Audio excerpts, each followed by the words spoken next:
Hello and welcome back to the DOTween tutorial series. This is part 5. And today we'll focus on two powerful tools in DOTween, DORotate and Sequence. This line will rotate the object 180 degrees on the y-axis in 1 second. It's smooth, clean, and much easier than writing your own rotation logic. Let's try it in Unity and see what it looks like. Now let's create a sequence and learn how to play multiple animations one after another.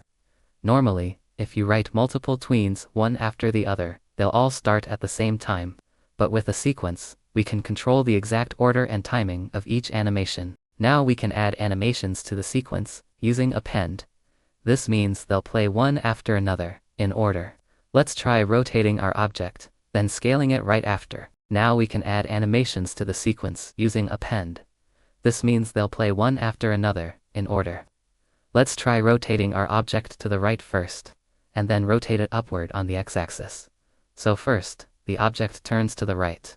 Then after that, it tilts upward by rotating on the x-axis. Let's test it in Unity and see how it looks. Alright, let's take it a step further. We're going to add more animations to the same sequence. Not just rotation, but also scaling and movement. So first the object rotates, then it grows in size, and finally it moves to the right. This is the power of DOTween sequences. You can line up as many animations as you want, in any order, and they will all play smoothly, one after another. Let's test this in Unity and see the result. Thanks for watching.